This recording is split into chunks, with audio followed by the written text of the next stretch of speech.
5:30. All right, call to order council meeting for the city of Fulton. Roll call, please, Tori.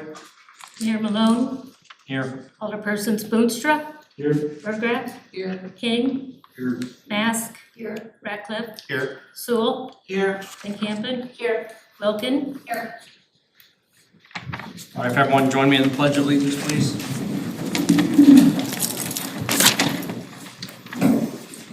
I pledge Allegiance to the flag of the United States of America and to the republic for which it stands, one nation, under God, indivisible, with liberty and justice for all.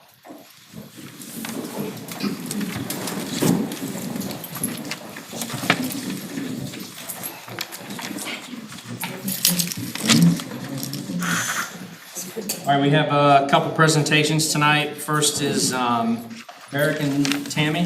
It's page 3 of your packet. We'll talk about their property there, and they're requesting a liquor license. Sir, you're here?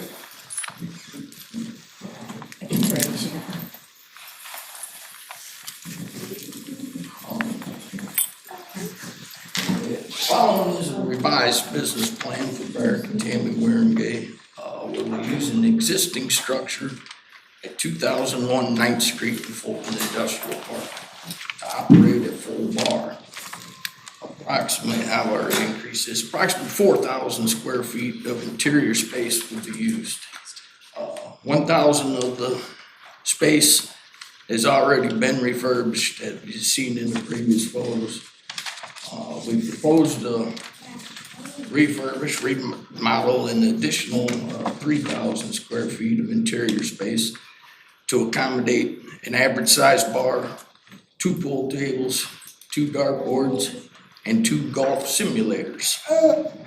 The business will serve simple food. Business will have adequate seating, 2 restrooms, and a semi-private area for Illinois gaming. Additional paved parking and a new entrance will also be added. In order to move forward, we request that an A liquor license be granted to us by the city of Fulton. Barry. All right, sir, thank you. We did some research today. Right now, we don't have an A license available, but we will discuss it at the next meeting if we want to add to that, okay? All right. We do have a C available if that was another option you'd like to entertain, but, I have to look and see what that is, I guess. I don't know what C means. all right, sir. It's more like a restaurant that serves alcohol.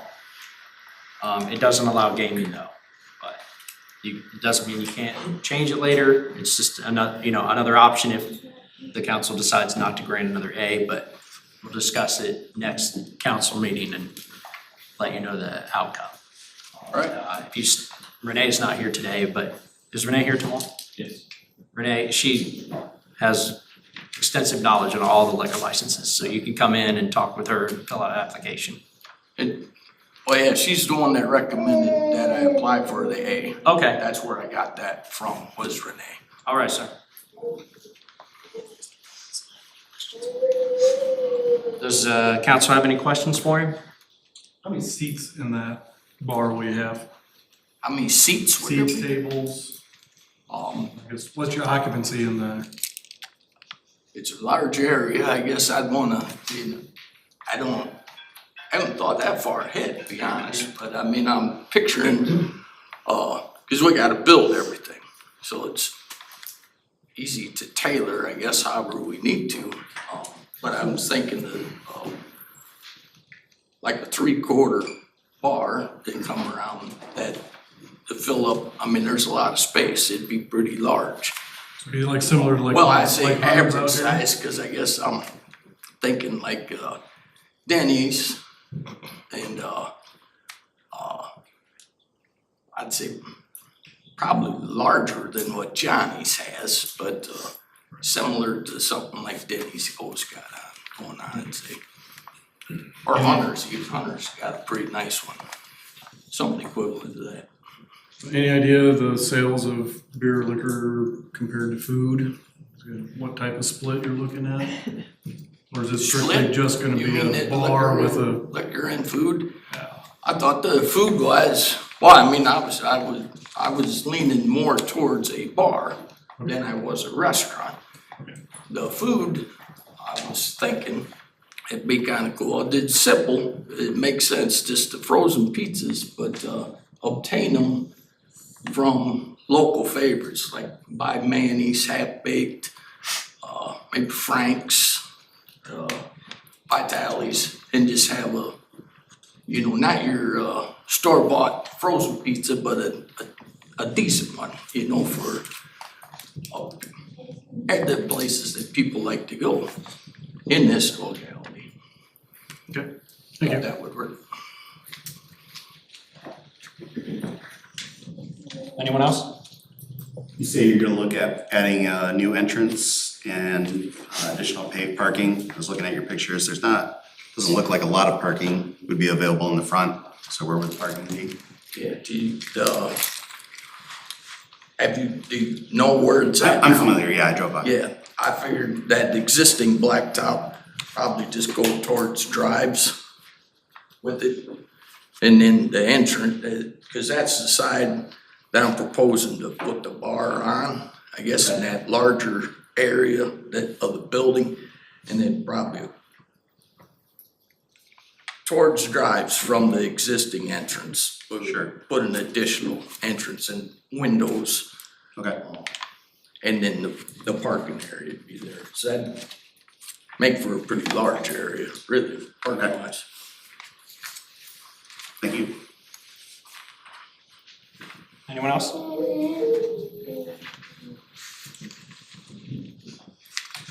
Okay, next presenter is Tori Arbach from Gold Leaf Bakery. She'd like to address the council, and she's the general manager. She's here to present information and answer any questions. Tori, Would you like me to call Jason or? if you want to try, it's harder to hear, but you can try. Yeah, I'll try calling him right now. For those who don't know, Jason's the co-owner Yes. of the owner. Jason and Man Reed are the owners of the business. What's up, Dory? All right, you are on speaker and in front of the council. All right, can everyone hear me okay? Yes. All right, great. I'm live streaming so I can see you guys. You guys look great. The office looks, the brick looks amazing. All right, great. Thank you for the opportunity to speak before the council today. Obviously, I have a prepared statement, but just some initial thoughts. You see the team here today. There's a lot of supporters of Gold Leaf. We were disappointed to see we were shut down, but we're hoping to continue the fight and stay open. So I'm going to go ahead with my statement. Good evening, Mayor Shane and the council members. My name is Jason Dale, and I'm the founder and owner of Gold Leaf. I opened this business with a vision, a commitment of doing things right, and a belief that Fulton could be home to something special. Tonight, I'm speaking before you because that vision and the good it has brought to this community is at risk. The idea for Gold Leaf came to me when I was in Chicago.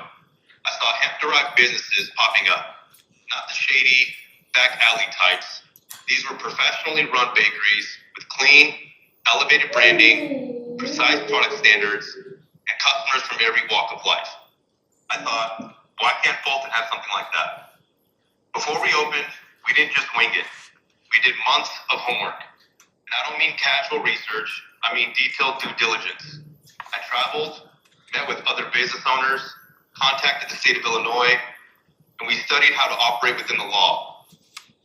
While there was limited regulation, we sought the best governance that went above and beyond when the existing laws weren't strong enough, in my opinion. Long story short, our approach ended up effectively modeling after liquor laws.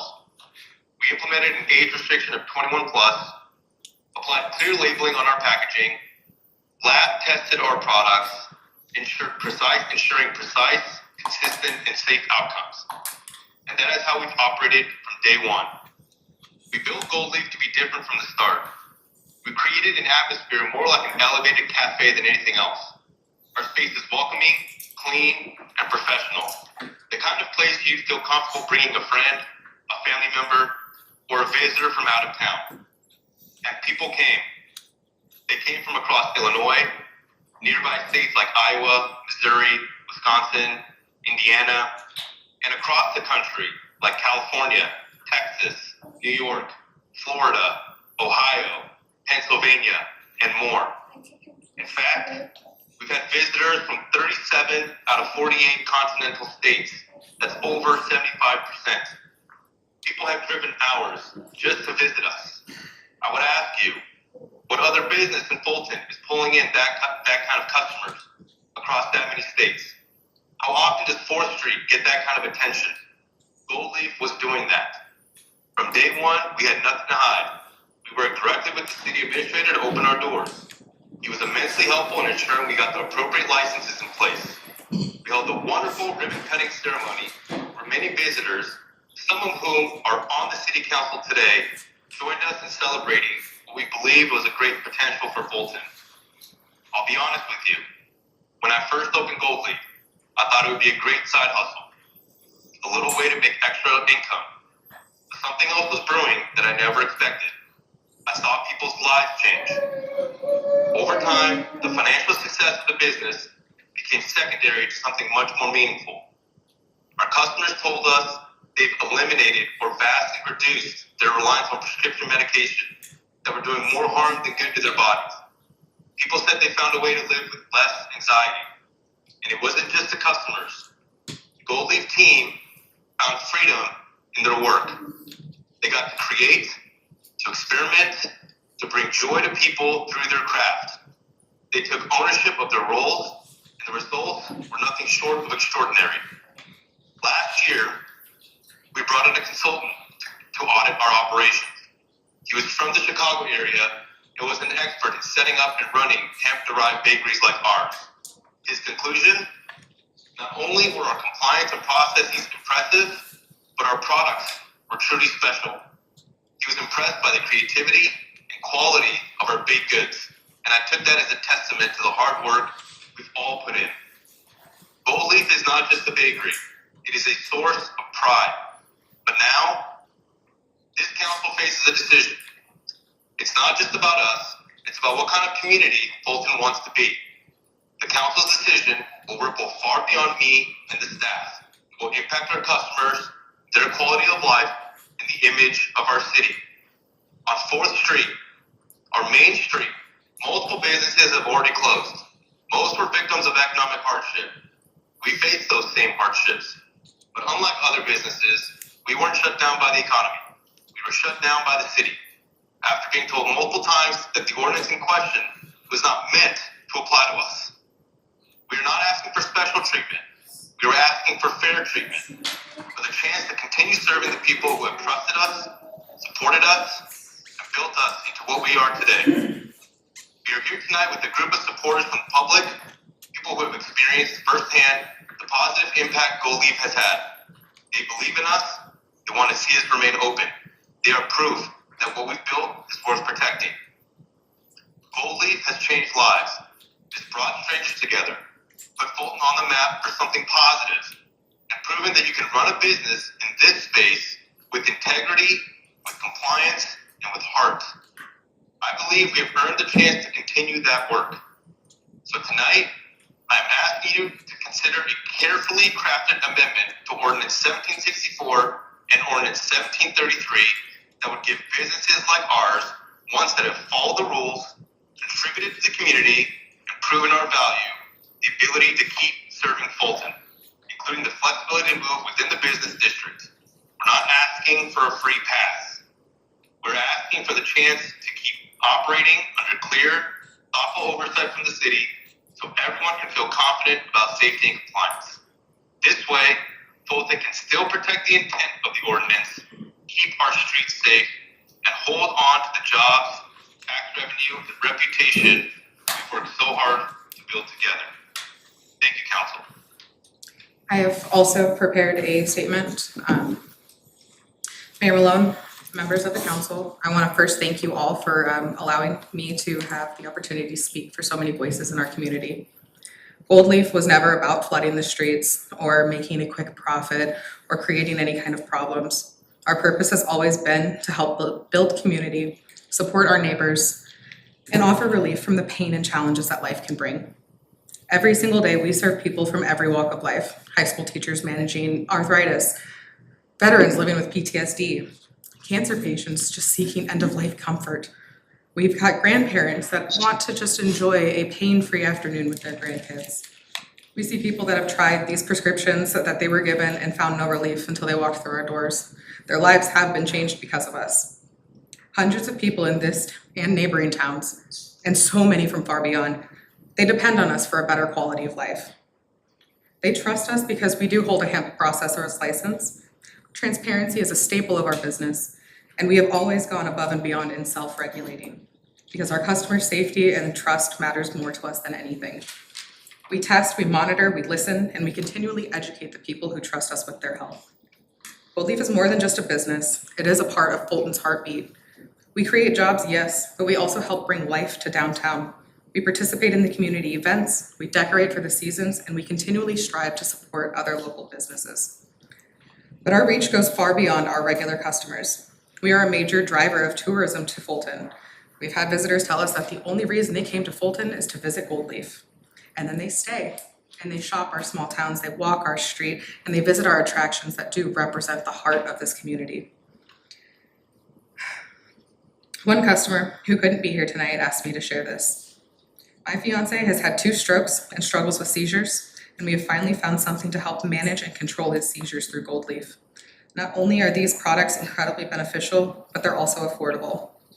And another customer asked me to share this statement. When I first moved near Fulton, nothing drew me here to want to hang out or walk around. But when I saw Gold Leaf downtown, I decided to stop in. The atmosphere was friendly, the shop was spotless, and the products were diverse and for adults only. The staff knew everything about the items and they always helped me pick something out. I started bringing my friends just to go to Gold Leaf. And we would spend the day walking around downtown and shopping. Gold Leaf made me want to visit Fulton again and again, and without them, I'd have no reason to stop here. One final statement from a fellow business owner, the owner of Homemade Hippie, who could not attend this evening, asked me to share this following statement. As a fellow small business owner in downtown Fulton, we are sad to see Gold Leaf Bakery shut down due to the city's decision. This means decreased foot traffic for all of us, lost jobs for local families, and fewer reasons for people to spend their time and money in our community. Gold Leaf was more than a bakery. It was a gathering place that helped keep our downtown vibrant and unique. These are just a few of so many similar stories. This is what we do. We don't just serve our customers, we connect them to the community. We make them want to be a part of Fulton and to come back and visit again. But beyond all of that, Gold Leaf is personal to me in a way that I cannot fully express without getting emotional, so I apologize. I live with Ehlers-Danlos syndrome, a very complex and painful condition with little in the way of medical intervention. After the birth of my daughter 5 years ago, my condition worsened to the point where pain was my constant companion. Good days were few, my bad days were very unbearable. I became depressed, disconnected, and my quality of life had all but disappeared. I could barely hold myself together and care for my children, let alone remain present for my husband. And I will be honest with you, I really was losing hope. I was silently drowning in the battles of my day-to-day life. And then came Gold Leaf. It was an answer to prayers that I had given up on after many years. Through the very products that we create, my pain is manageable. My health took an 180 to the point that even my doctors and specialists are amazed. I am present, I am engaged, I am happy, and I am thriving, and I am finally able to be the mother that my children need and deserve. I have found my purpose, creating a safe space, welcoming people to be open and raw, to learn and educate, heal and connect, and to find the same relief that I had found. A place where transparency and compassion are the foundation. But this isn't just about me. Gold Leaf is also my family's hope for the future. My son was born a microcreamie at 1 pound 3 ounces. 16 weeks early, we spent 4 months in the NICU. He has endured 10 surgeries in his 9 short years, with 2 of them being just 8 weeks ago. He lives with cerebral palsy, epilepsy, and hydrocephalus. His needs will never go away. He will require therapy, specialized equipment, and possibly more surgeries for the rest of his life. Gold Leaf is how I can provide that care without ever wondering, will insurance tell me no? Because more often than not, they do. It is how I can give him the best possible future that he deserves without the fear that we simply can't afford it. To me, Gold Leaf is not just a bakery, it's not just a business, and it's not just my job. It's my life's dream, one that I have carried for half of my life. It is the reason I get up every morning with hope instead of dread. It is a lifeline for me, my family, and for hundreds of others in this community who count on us. We're mothers, we're fathers, we're neighbors, we're community members. We're not just workers, and we're certainly not drug dealers. We care deeply about our customers and this city and the safety of both, and that care and responsibility are always at the forefront of our minds.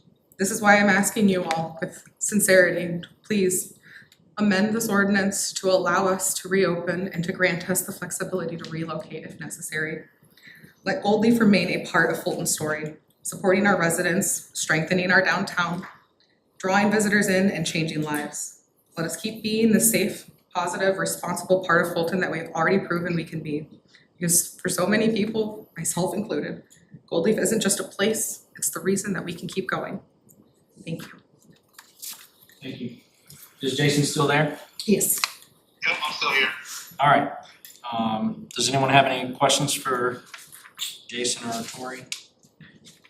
Yes, are you licensed, it's confusing, are you licensed under industrial hemp or marijuana? Industrial hemp.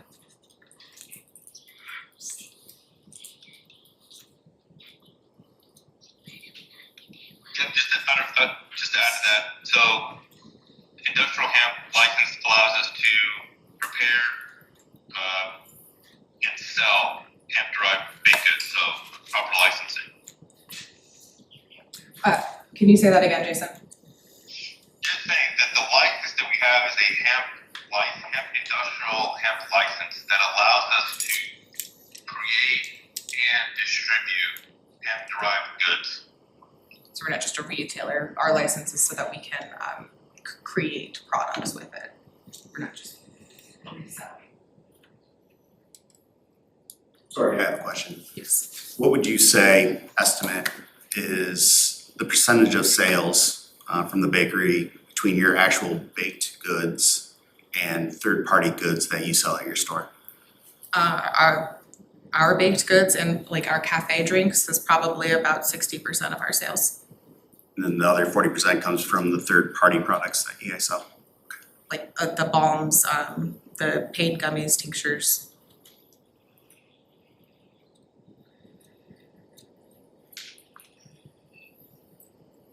Can I chime in there real quick, Tori? Yeah.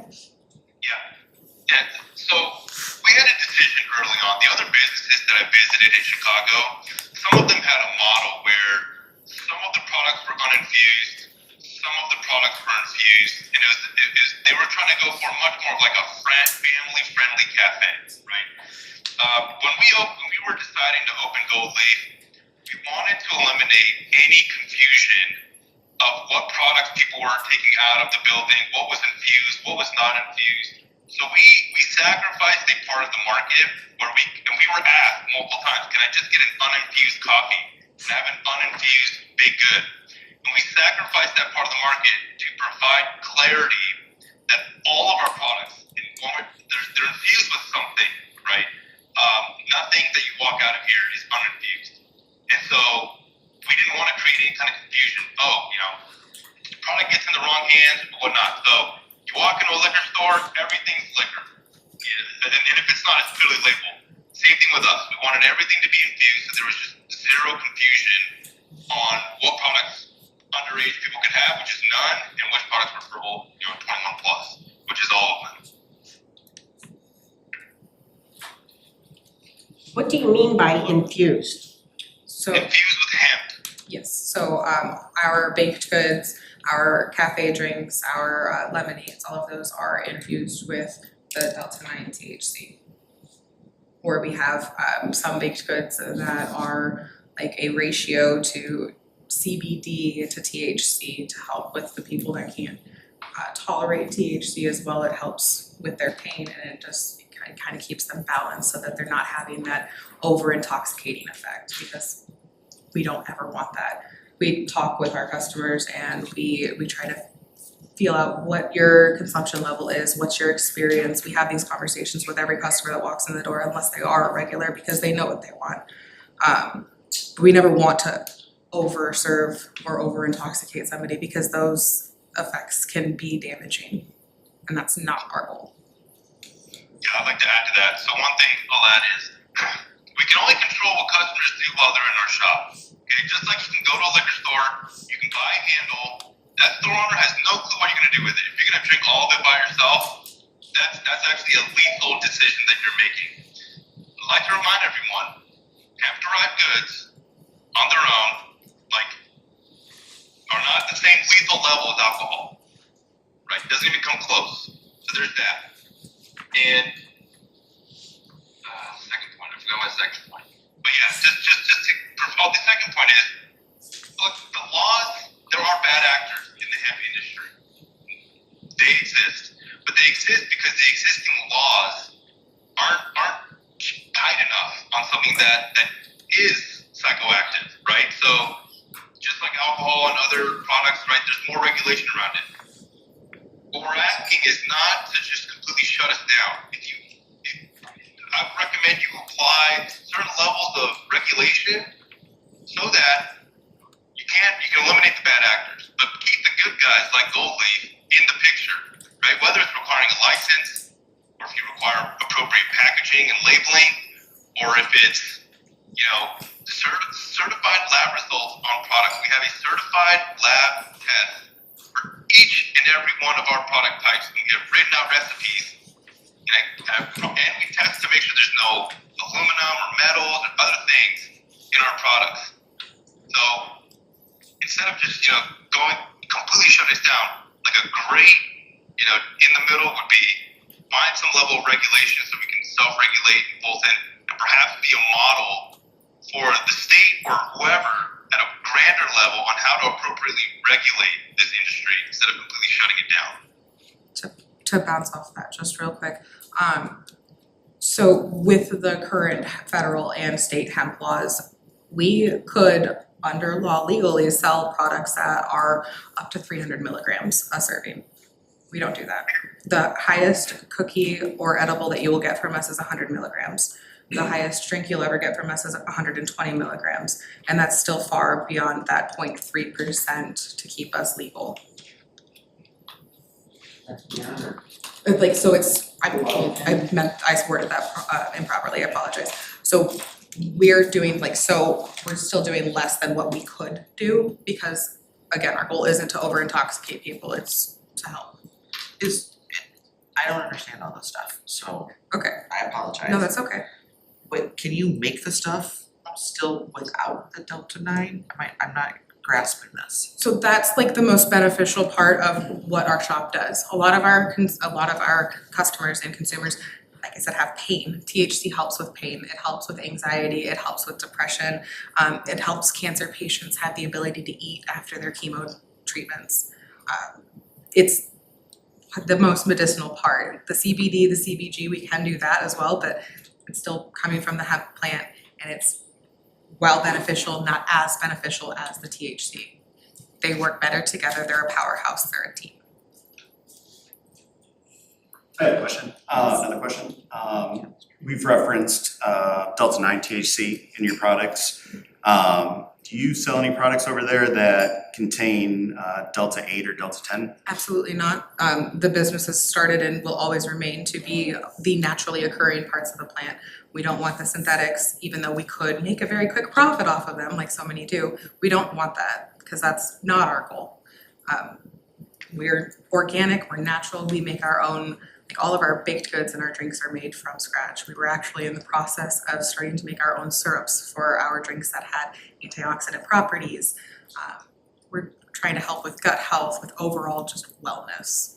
So we would never deal with anything in the synthetic realm or anything outside of the Delta 9 THC and the cannabinoids. I thought Delta 9 fell into that synthetic realm. That was Delta 9 is Delta 9 is the only naturally occurring part that is in the ordinance. However, you guys have it listed as Delta 9 acetate 10 ester. So that actually is THCO, which is a synthetic derivative from Delta 9. I'm gonna need you to repeat that. So the ordinance states Delta 9 tetrahydrocannabinol oil ester 10 acetate. So that actually translates to THCO, which is a synthetic derivative of Delta 9 THC. But to get, it's so minute to be able to get that extraction requires such a manipulation of chemicals. And that's something that we don't carry. None of our products ever carried THCO. All of our products are THC or THCA. So we could, if we amended it so it didn't say THCO. So also though, within the ordinance, it says any kind of derivative from Delta 9 hemp, from the hemp plant. Delta 9, all of its acetates, all of its esters. Cause they change it all the time, somebody bans one and then Delta 11 comes along. And then that one gets banned and then Delta 15 comes along. We actually have a Delta 0, which is they've isolated the addictive property, which is very minute, but they've isolated the addictive property of THC, and that's called Delta 0. And it's just the addiction, that's all it is. I find that absolutely gross and disturbing that companies want to sell those kind of products, which is why we will never do that. It's always just been Delta 9 THC. And you mentioned THCA, so it's Delta 9 THCA or is it? Yes, so THCA is the acidic precursor to THC. If you go down to the dispensary, you're going to find flower or pre-rolls and they're going to label the amount of THC percentage they carry as well as the THCA percentage. So for example, if it says that it is 25% THCA, once you decarboxylate, which is how it turns from THCA to THC, it would equate to about 22% THC. So it just, you take whatever the percentage of THCA is and you multiply that by 0.877 and that gives you the total content of THC. And then you add both percentages together and that's the final product content. I actually understood that. I like numbers. Oh. Well, when Gold Leaf had opened, you had already opened before we knew about this trust. And we told it was industrial hemp. Yes. Okay, according to the Illinois Department of Agriculture, their laws is that it does not contain only 0.3% THC, nothing more. Correct. Okay. All of our products do carry less than 0.3% THC. So to calculate how much, so a percentage does not equate to the milligrams. So for a 100 milligram cookie, it's based on the dry weight basis, right? So you would take the weight of our cookie, and then if it's 100 milligrams, for it to be less than, or for it to be at that 0.3% or less than, it would need to be about 33 grams. Our smallest cookie is about the size of a mini cupcake. It's about this big, it's 5 milligrams. That cookie weighs 62.3 grams. Our largest cookie, which is one of our signatures, it's called a gem. It is 107.2 grams. So even if we were to take our smallest cookie product, we would still be able to have 100 up to 200 milligrams potentially in that product for it to still be less than the 0.3%. I had a question on the testing side that Jason referred to earlier. I think it was Jason. Do you test all of your baked goods? Like out of a batch, take one out and have it tested? So we've tested, when we started about 6 months ago with a new baker, because when you test the product once and you have your system down, you have your mathematics down, your weights and everything, because everything is weighed out to 0.000 grams. We tested to make sure that, after being trained and doing the products on her, creating the products on her own, that she was testing within that accuracy. And she did, actually, which is incredible, within 1 milligram accuracy for her baked goods. How often do you do that? That was 6 months ago. Do you do it like monthly? You go and check to make sure everything is still fine, that nothing is, Like to lab test them, no, we don't do that monthly. Lab tests are incredibly expensive. We do them about every 6 months to ensure that we're creating, like that our processes are the same. If you can ride a bike once, you can ride a bike every day. So we know that we're doing the same thing every single day and we're weighing it the exact same way every single time. And our process is so complete that, you know, you're not gonna need to have to worry about like, oh, do I? Yeah, can I jump in here real quick, Tori? Please, thank you. Sorry. Yep, so, yeah, to Tori's point first, these lab tests are not cheap. It's not cheap to have this kind of governance. To test one product costs about over $100. So you expand that across all the products that we offer, it gets costly very quick. So not sustainable to test every month or so. To Tori's point, about every 6 months is what we decided would be a good cadence. Now, how do we get assurance that we have consistent results? The underlying concentrate, Delta 9 concentrate that we purchase, is that batch is tested every single time from the distributor that we get it from. So each time that we receive the concentrate of the active ingredient, that is batch tested every time. So there's a bit of a reliance placed on the lab test that our supplier is doing, but as a best practice to ensure that all of our math is checking out and there's even distribution in our process, we do about once every 6 months testing, and those results have come back clean. Where do you bake your stuff at? So we use Crumpet's Kitchen after hours. We've had concerns with some of the customers that like cross-contamination, to be entirely thorough, we scrub and we wash our dishes that we use 3 times. We also have parchment paper down on everything and we stay in our tiny little spot and we go from here to the oven. And that's about it, just to ensure that there is no cross-contamination because we all also like to frequent Crumpets and we enjoy their operations as well. We don't want to impact them. Can people get high off your product? Yes. They are intoxicating. Delta 9 is the intoxicating part of the plant. That's why we do all the lab testing and have the governance in place, because these are psychoactive products that we create. So that's where the strong governance comes from. I would like to add one point of context since Crumpets got brought up. We lease our building from Crumpets. We have a lease agreement in place. So us being shut down this past month or so has impacted Crumpets as well.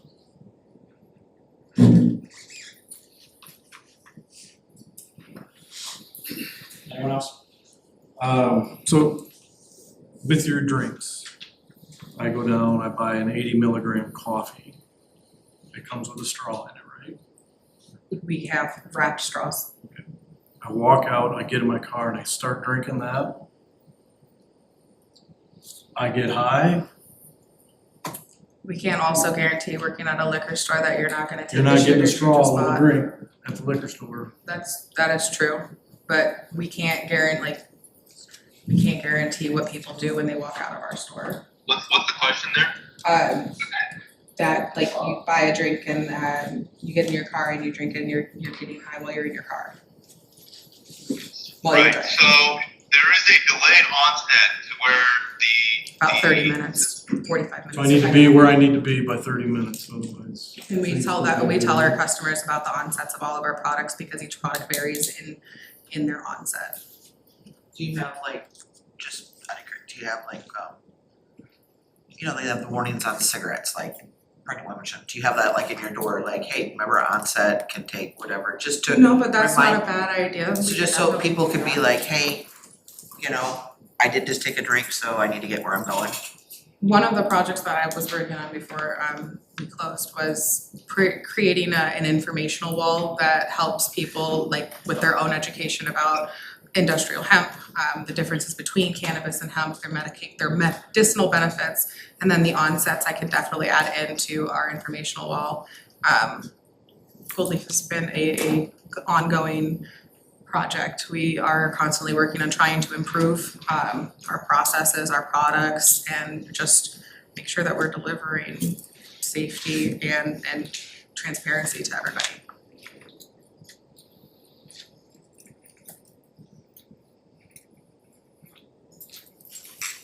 Anyone else? Well, thank you, Tori. Thank you, Jason. Thank you, everyone. Thank you for very showing up. It's the much. first time we've ever seen Gold Leaf. And Oh, we did honestly, here.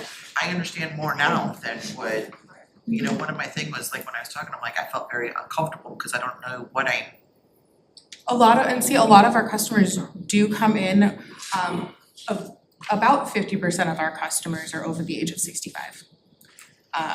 And a lot of the times it's their first time coming in and first time trying our products. And I love that they come to us rather than going to, you know, the gas station or anywhere else, because I know that what we're delivering is going to be helpful, it's going to be beneficial, it's not going to hurt them. A lot of it's the first time and we just trying to help. So I know from going to the dispensary and stuff like that, you have to have your license, you have to, I mean, before you do any of that, even to like if you order in advance, you have to enter all that stuff in. Do you guys keep track of that kind of stuff just to govern the people that come in to make sure that they are of age? Do you have like a process? So 'Cause this is all about like the safety is what we're yes, talking absolutely. about.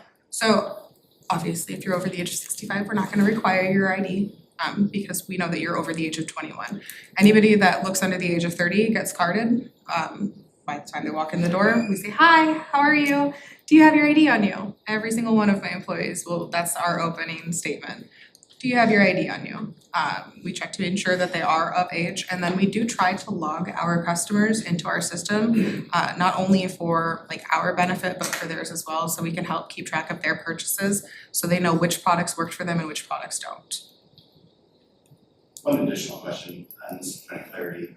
The 21 or over in your store, is that a specific Illinois state law or is that just something Us. that's you? With hemp, we could sell at 18. We don't wanna do that. It's us that chose to do 21 or older.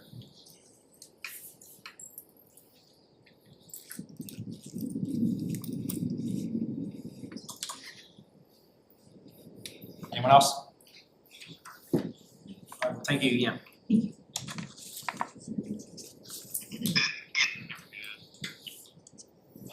Alright, next we have communication from visitors.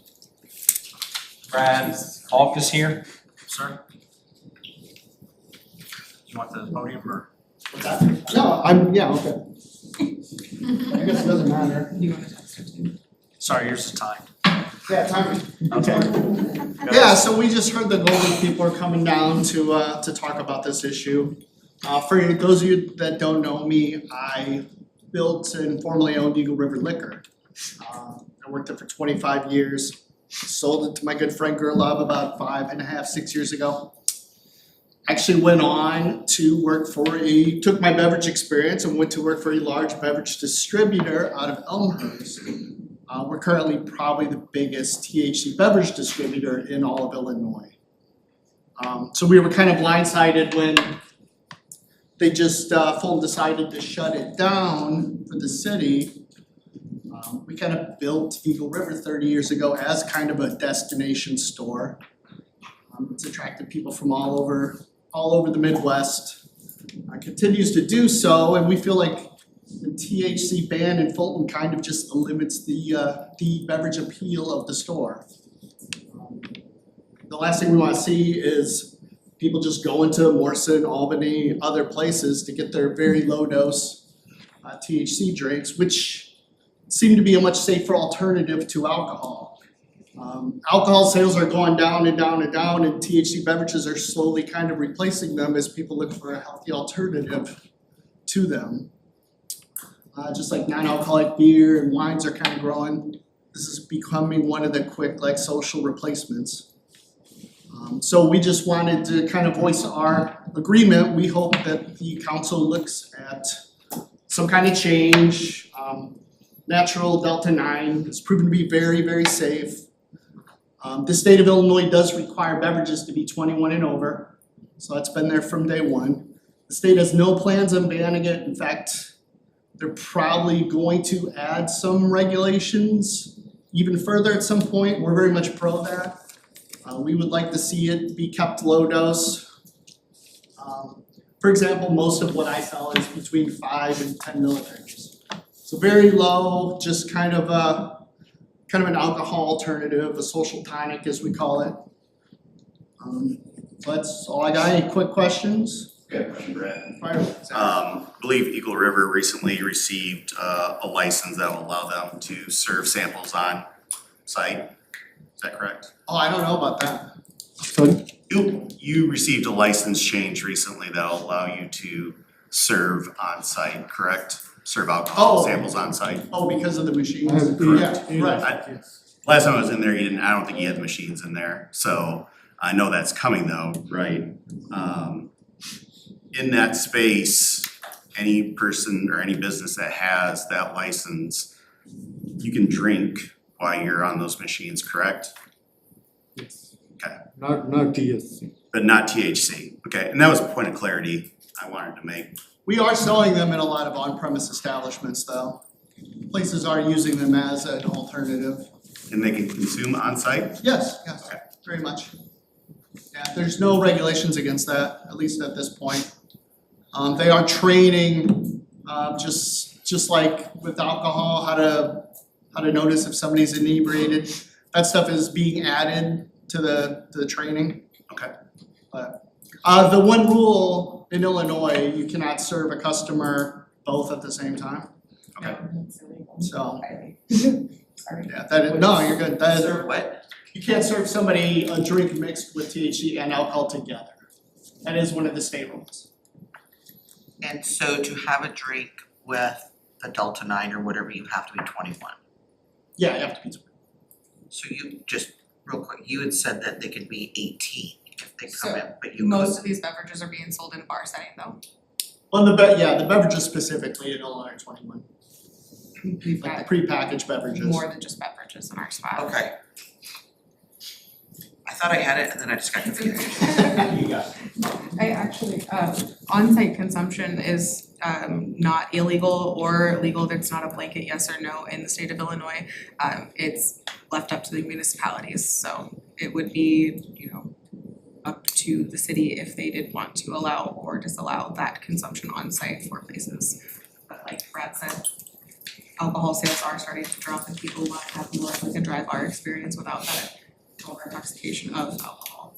Just to add to. Yeah, right. It's just a nice alternative. Yes. How can you tell if somebody's had too much THC?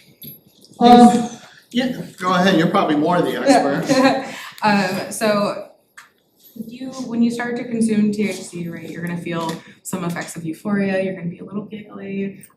If you start to consume too much, you're probably going to have the similar effects of being overserved alcohol.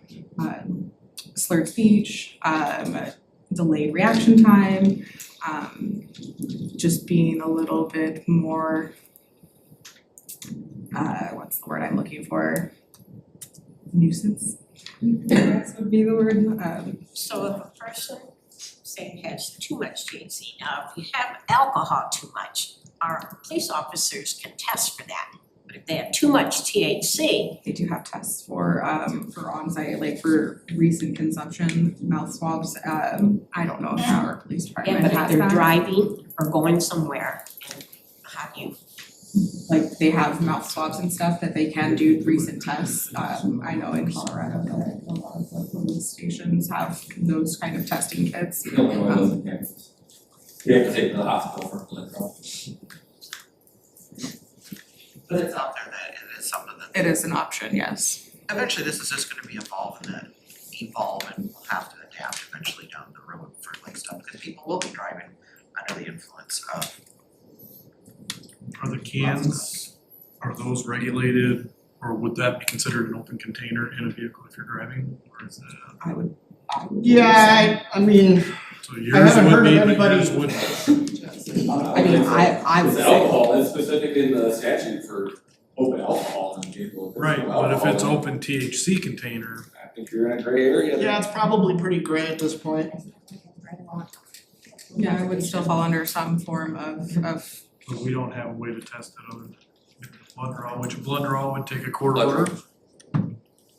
I mean, they'd be under, if it were under arrest for driving under the influence, I mean, it would go under all the DUI law. So I mean, they could refuse, I mean, you have every right to refuse a blood draw, it would just come down to your summary suspension of your driver's license. Could I add something as a customer? It's a little bit different than like what you think with like getting street drugs. Is that when I leave the Gold Leaf, I know how much is in it, cause I've already spoken to Tori. She's I also have Ehlers-Danlos syndrome, and there's not very much research on it. It's one of those cases you can't get much help for.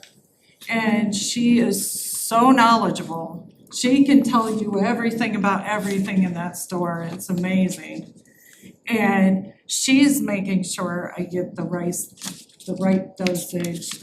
She's making sure it's not something that I'm somebody, I don't really wanna be high. I wanna be present. But I also deal with all this pain all the time. And it does disrupt your life, like you would not believe. So what I'm saying to you is that those people that are getting into the cars and they're driving while they're high and stuff, they're probably, I would guess a very high percentage of them are doing street drugs, not going to an established, the dispensary or somewhere like that. Because they're in it to get high, Us, like, I'll take it before I go to bed so I can actually sleep for once.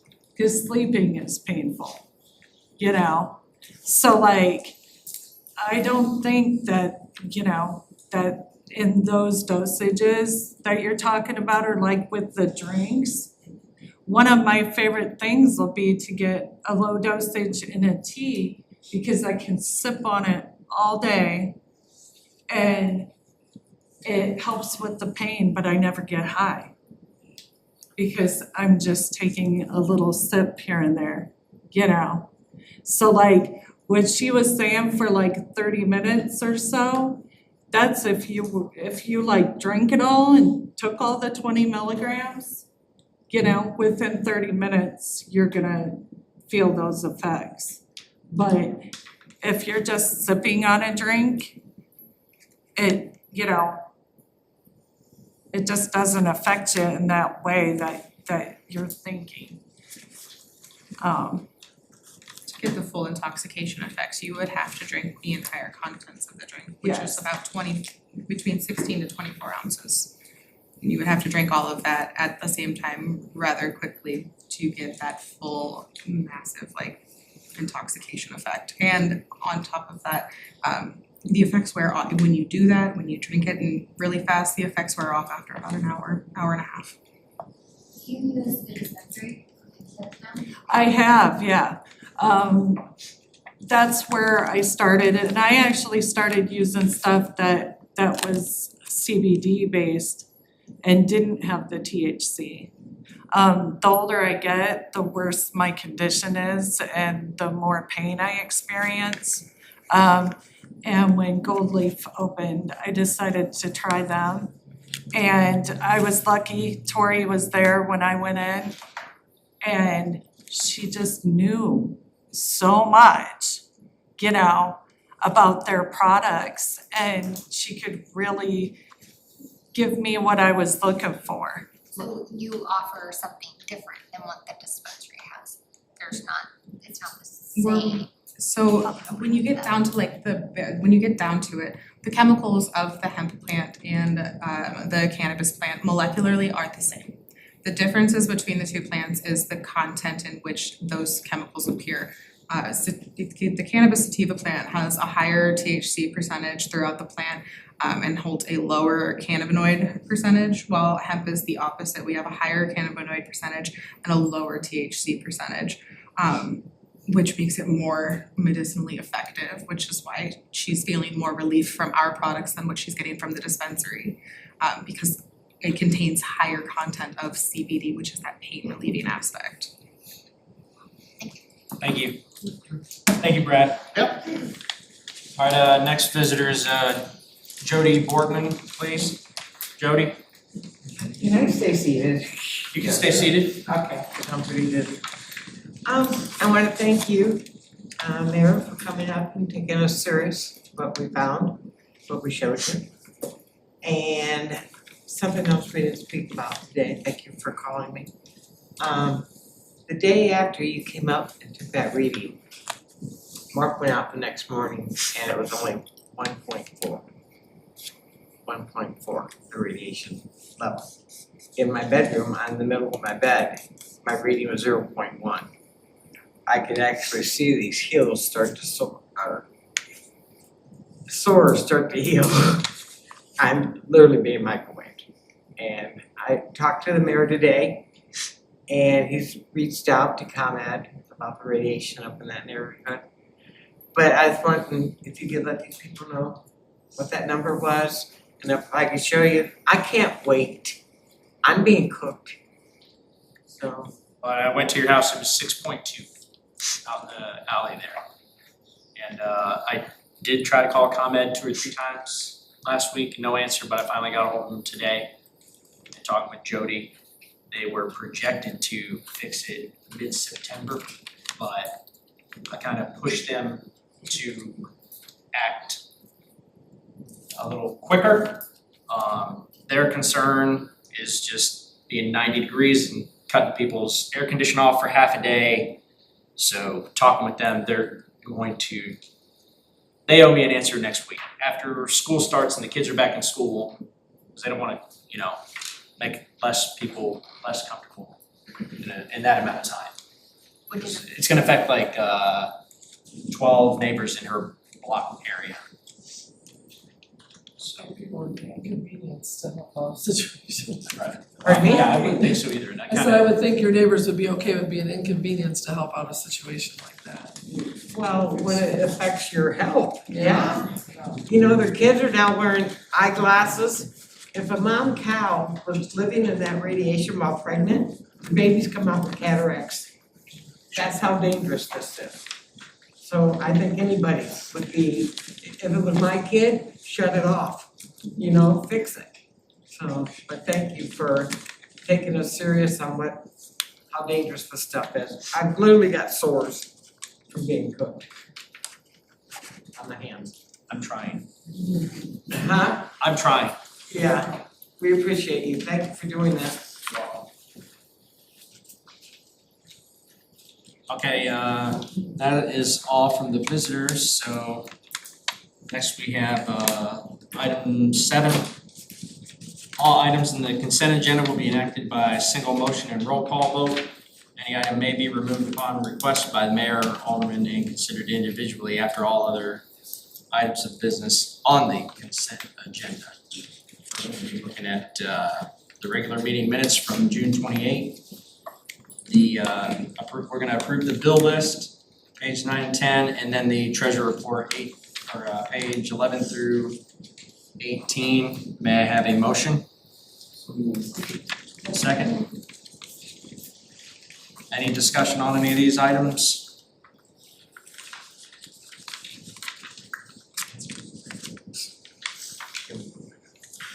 I have a quick question on, if anyone knows this over here. How late, or how many months in arrear are payments for recreational cannabis tax?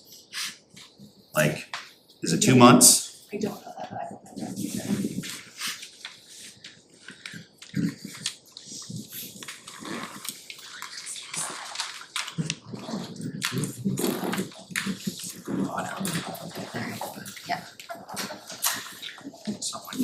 Anyone else? Okay, roll call, Tori, please. Alderperson Boonstra? Yes. Berggraf? Yes. King? Yes. Mask? Ratcliffe? Yes. Sewell? Yes. Van Campen? Yes. Wilken? Yes.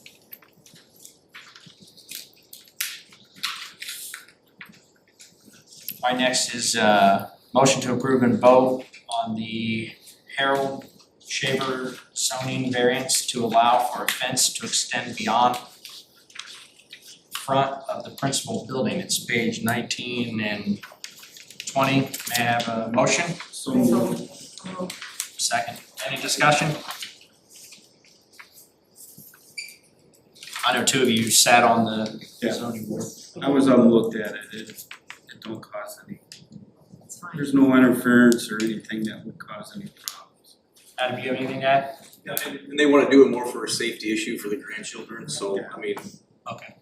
I think it's a no-brainer. In the future, can we have like an aerial picture, like included with? I know sometimes we get them and sometimes we don't, and that's really helpful. I can do that. Cause I think the last one that we had gotten, there was an aerial view and then you had like drawn where they wanted the fence, and it's just nice to have that visual when we're making the decision. I can do that. Oh, you have one, awesome. I still got my copy. I was gonna say, I was like, I didn't bring. Cause sometimes even when you drive by, you're like, where do they want it? That kind of Fair thing. enough. I still had my copy for my zoning board. Perfect.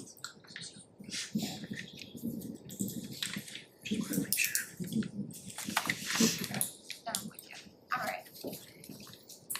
Thank you. Anyone else? Roll call, please, Tori. Alderperson Berggraf? Yes. King? Yes. Mask? Yes. Ratcliffe? Yes. Sewell? Yes. Van Campen? Yes. Wilken? Yes. Boonstra?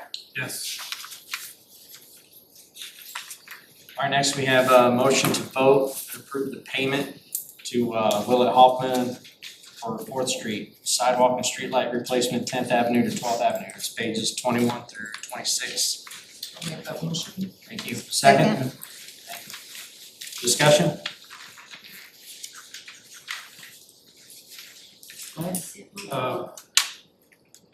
If this be on the same topic, what was the ad to bring the other? Yeah. I haven't gotten a final number yet. Based off of the current bid that we're going off of, my estimate's around 525,000.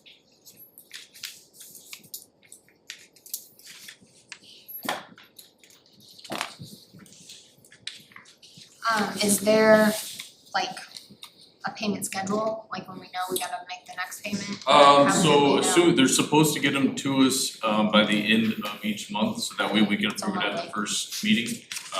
May not always happen, but that's how they're supposed to get them to us. Okay, good to know, so we should be having these for a while. Yeah. Okay. Yes. Anyone else? Roll call, please, Tori. Alderperson King? Yes. Mask? Yes. Ratcliffe? Yes. Sewell? Yes. Van Campen? Yes. Wilken? Yes. Boonstra? Yes. Berggraf? Yes. All right, next for committee of the whole discussion. First is marketing plan proposal. Myself and Ally and Tori met with a young lady from On Media. She met with us for about an hour and talked about tourism in Fulton and what brings people to town and things like that. She was going to have a proposal to me on Friday. I got it today. I didn't wanna send it out and then not have the time to look at it, but I left it on here just to mention.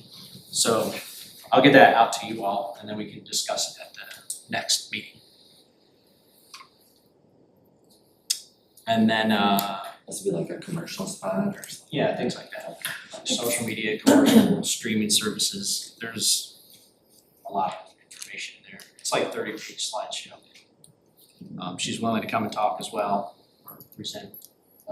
I thumbed through that real quick. Is there pricing on there? What my urges were. Totally, yeah. It was about $8,000. For 12 months. Did she give you the option to like give her a budget or not? She asked for our budget, right? She did. Was it 8,000? Our advertising budget for tourism is 8,500. Gotcha. Okay. I'm actually working with her right now I'm going to try some things this fall. And so she's totally flexible on, like you tell her price, what you wanna spend, your spend, and then she will totally tailor the package to your spend. So she's gonna be doing a lot for that amount. So we could just don't be scared of the amount, know that can be totally adjusted. And she's willing to come to the next meeting. Question on I guess those tourism funds, advertising funds, we have 8,500. Is that something that we could put out that we could, those taxpayer money grants to like business owners like Jackie, like hey, what? We can give somebody dollars out to these people, like, hey, here's our marketing plan. Give Jackie $1,000. Boutique $1,000 as a bonus. Grant money. Yeah. Yeah. How can we grant out taxpayer money? Well, yes and no. And we talked about The city can, The downtown. they can do something like a facade program, like to help fix up maybe the outside of the structure. I don't believe we could do anything as far as like advertising, but we could help them spruce up the business, however that may be, whether it's painting, siding, new windows, whatever. That has actually been done in the past. I believe that was actually a low interest loan at that point in time. Barb, you might correct me if I'm wrong Part on of it that. was money. Yep. And then part of it was they could borrow one. Yep, so It was quite successful, a lot of people took advantage of it. so there is opportunities out there that we could, explore different ways to help our businesses in town. And ultimately, if we're promoting Fulton through the sound media program, we'd be promoting our businesses too. 100%. It would be businesses, it'd be our attractions, it'd be our parks, all of it. And she will totally tailor everything to what we want it to focus on as well, so. Look forward to the information. Yeah, that'd be. Alright. Thanks, Shannon. No problem. Next, zoning board, we have some vacancies. This is a temporary appointment. With the recommendation of Adam and Eric. Brandon Snyder and Brandon Knott. So we're looking, they are temporarily appointed right now. Probably permanently appointed next meeting if there's no, anybody has any questions or? Sounds good. Sounds good to me. 7 is the max right now. Okay, so you get it.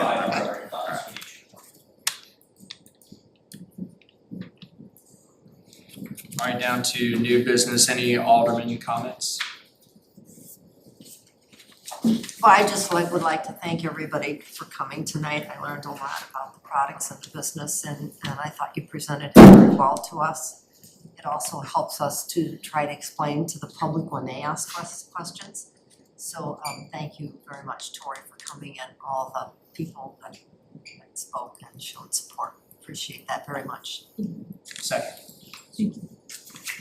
I have something, Yes. and I don't know, we're kind of talking about this a little bit with the marketing plan or whatever, but so I went to leave my house this last week and I go to turn down 10th Avenue and I can't turn down 10th Avenue.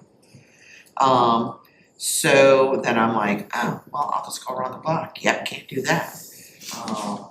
Then I went through the four-way stop and went to come up 10th Avenue and I'm gonna, chop behind. Can't do that. So then I decided to go garage sailing. And do you know how many people are like, hey, what's going on with the blocks? Don't you know what's going on with the blocks? I have no idea what's going on with the blocks. So I was just thinking about this today and I don't know, I've mentioned it before, we have so many different places, but we don't have a specific place that we can go and get information from.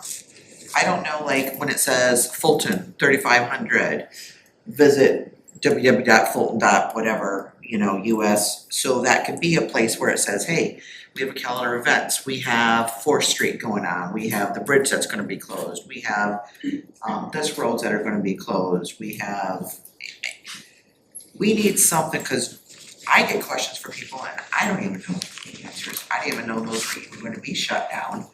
And so I just think that like our communication, we really need to work on that, have something so that everybody can go to find out, more information, even like for the businesses that we have here. Hey, if you want clothing, go to Ruta Boutique. If you know what I mean, restaurants, then we have all the restaurants.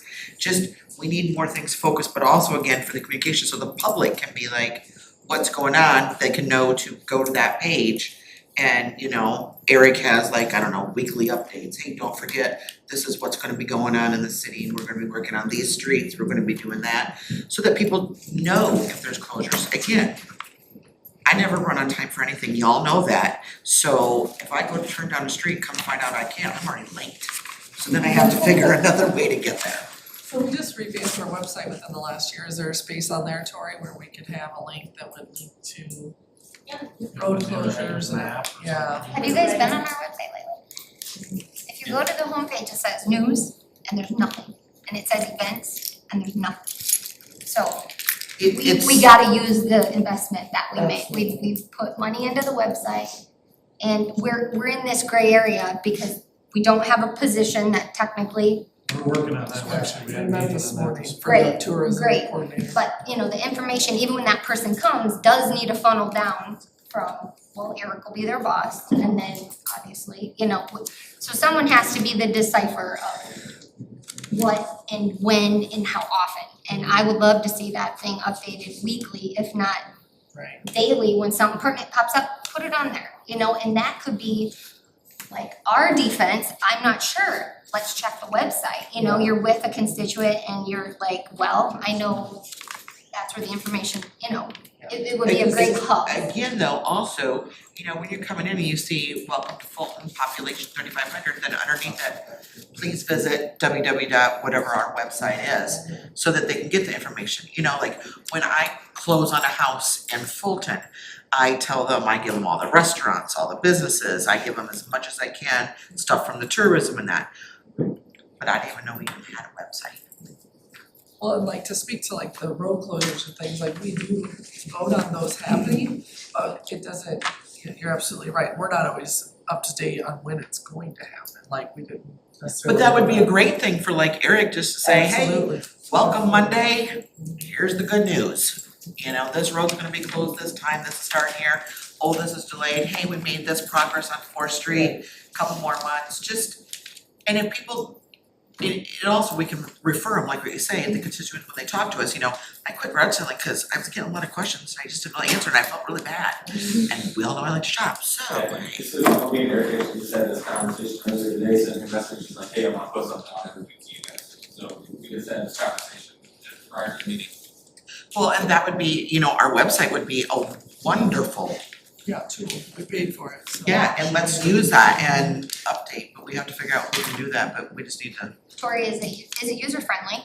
It The is back very end, user-friendly. It's much better than the one we easy used to to, have. so. I can tell you that the calendar of events, they automatically, as the date passes, they go away.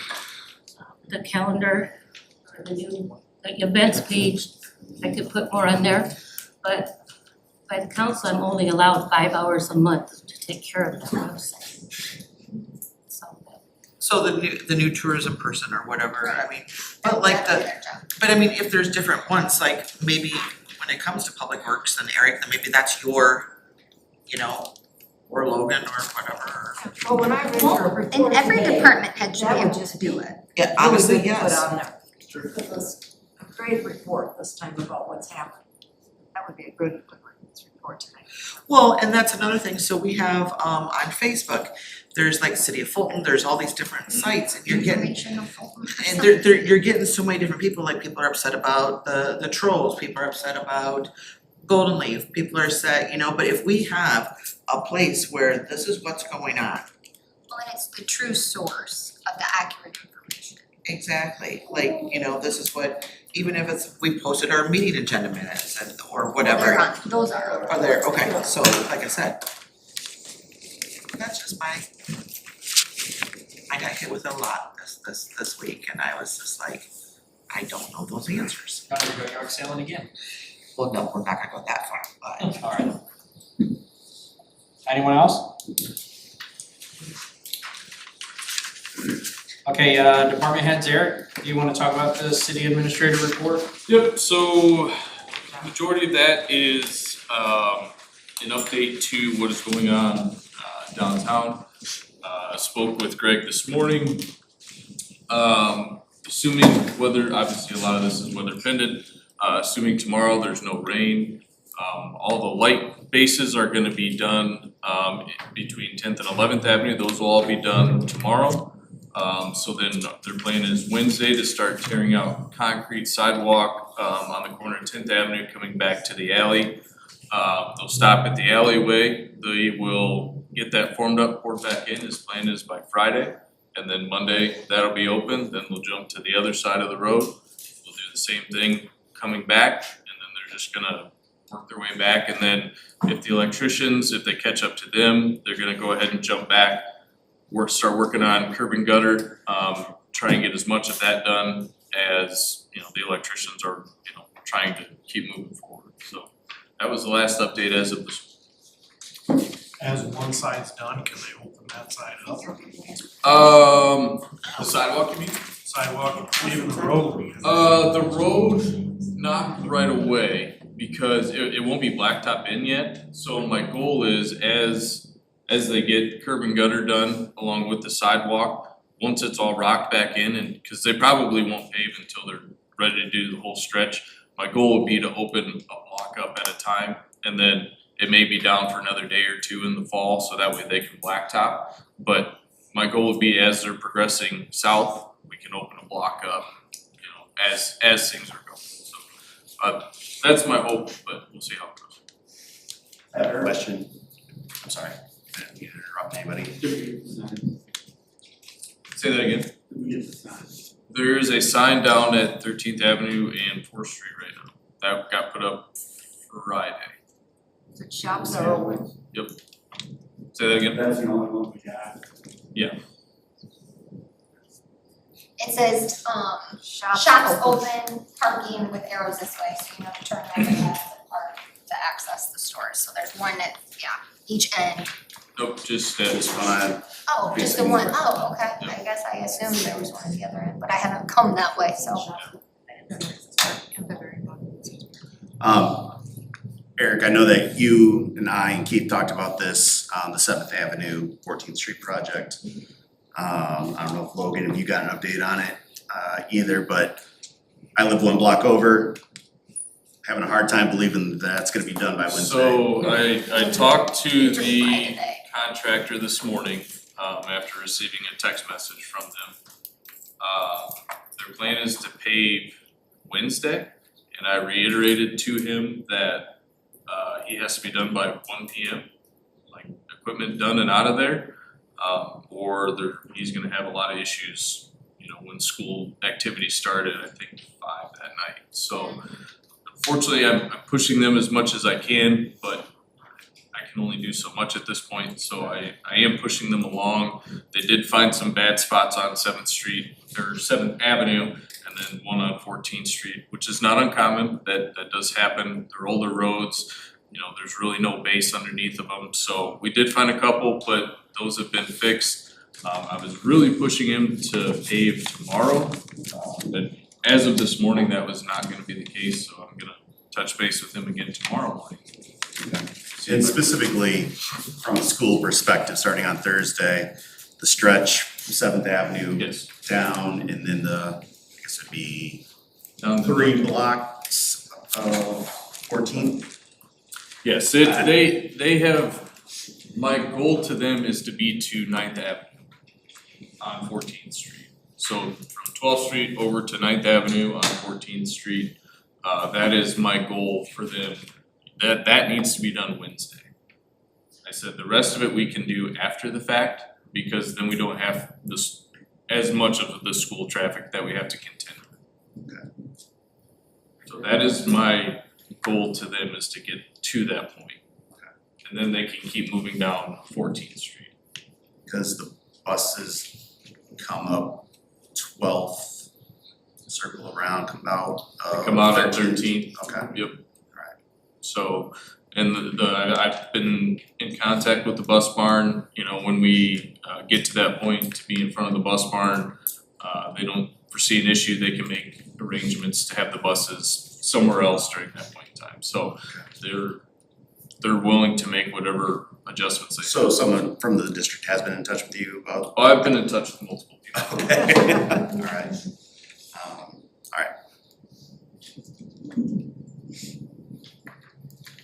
Alright, thank you, Eric. Next is Chief with the police report.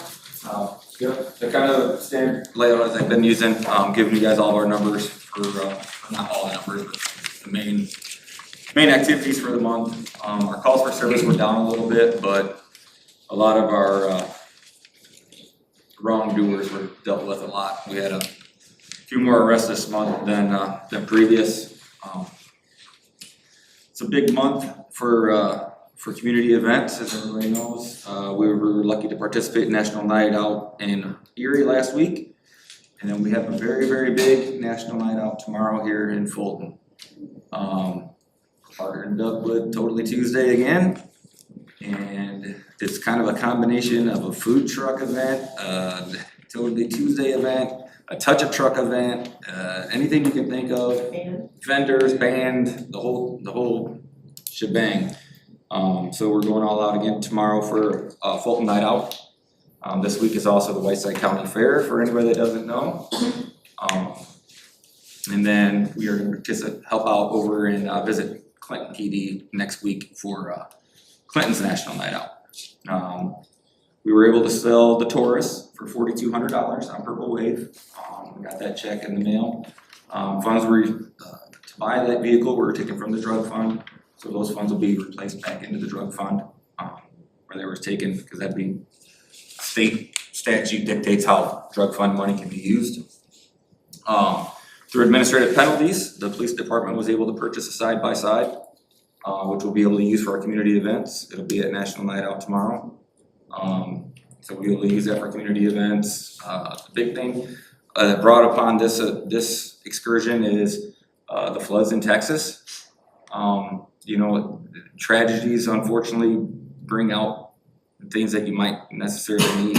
You know, I mean, you get flood waters. I mean, Albany's been flooded before. Sometimes people just can't get down to where they need to get. We've had kids lost in cornfields. You know, they're doing great with getting drones out to find kids in cornfields nowadays, but there's just no way to get out there. So we were very fortunate enough through administrative penalties that we purchased a used side-by-side. We didn't get crazy. And that money didn't cost the taxpayers or the city of Fulton. So, yeah, it's a big cost. Chief, I have a question. Yep. The calls for service comparison, is it possible to get this year over year for us from last year? Yes and no. So we just started a new CAD system, which is our computer-aided dispatching. And we can only go, this system just started taking place in October. So I can only go back to October for right now. So eventually we'll be able to. Yeah, for sure. And I mean, I only use Morrison as an example for size. Okay. Obviously the Whiteside County and it is, 10,000 calls compared to us. So I just use Morrison as a comparison just to show our activity, how busy we are compared to municipalities of the same size. Okay. I also noticed in the treasury report, the revenue side of that really reflected that also, the revenue side for your police department. You know what, not that we don't do it to make money, but obviously when people commit crimes, they have to pay the judge. So fines and fees do come in that go to the general fund.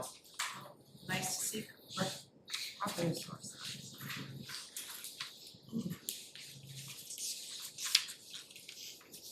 Thanks, Chief. next we have Park and Recreation meeting minutes. Jackie, is that you? Yes, Page 30. these are pretty old, actually. I didn't get them in the last meeting, so, nothing new here. It was when we discussed the strategic plan for the parks, which we've already approved in the last meeting. And then, just another note, we finally got the sign up at Friendship Park, so if you get a chance, drive by, the new signs are up, they look really great.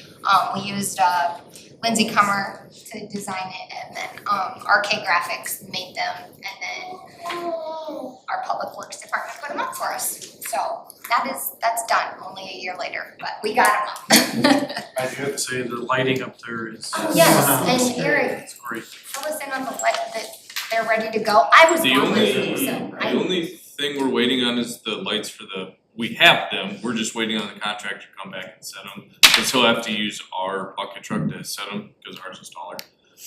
But the ones around the sidewalk, those are all working right now, so, yeah, I It's really, fantastic. yeah, I just saw them today, so yeah, that's awesome. That's Finally. done, yep. So, We are working on a water fountain. we're trying, we're getting, No, still, we're getting there. I'm gonna drive up there. There you go. tell them you ain't leaving until you get your water. Yeah. Or throw it out. Good to have a lunch. Alright, next we have the Marina Committee meeting minutes. Kathy, you gonna talk about those? Sure. Again, mine are a little bit late, so anyways, we ended up meeting with Tyler Jensen over in Clinton, cause we didn't know where to even start with this. He just talked a little bit about approximately what it would cost, talked about like the most sought after docks, or like their 40-foot docks. We would need to have gas pumps put back in, just talking about what it would take for us to get a marina up. He said, talk about dredging, we said we're still paying off our bill from the last attempt of a dredge. He shared some background on the Clinton Marina, and then he knew some investors, and he would reach out. That was our meeting on July 3rd, and then our meeting on July 25th, we talked with some potential investors to hear the vision that they had for the Fulton Marina, discussed possibilities of a lease agreement. And the potential investors will reach back out for a future meeting if they get some more information and wanna proceed and see what we can do. What's the status of Clinton looking at a port city? Is that still unknown? They have applied for it, but as for when they would get that designation, I mean, that can sometimes take a year or two. Does that come from the Corps of Engineers? Yes. That would be wonderful designation for us. I know Tyler talked about that, Yep. and I couldn't, Yeah. and that would be a boost to us right across Oh, as okay. I as mean, the well. Twilight can stop there. It just Boats wanna- can stop. Just, Just pull up and down.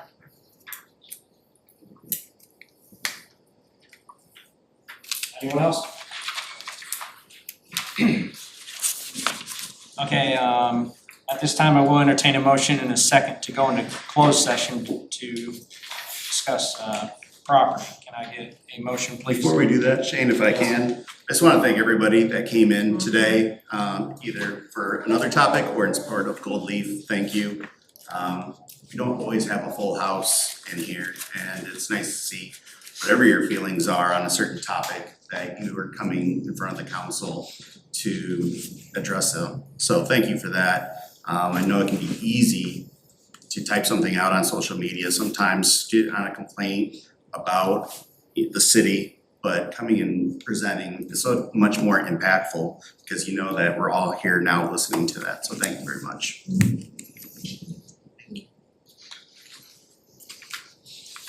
I'll make a motion, Shane. Thank you. Second. Roll call please, Tori. Alderperson Bass, Yes. Ratcliffe, Yes. Cool, Yes, Van Campen. Yes. Logan, Yes. Yes. Leestra, Graf, Yes. King. Yes. All right, at this time, we'll recess into closed session. We kindly ask the public to leave the meeting. Thank you. Thank you.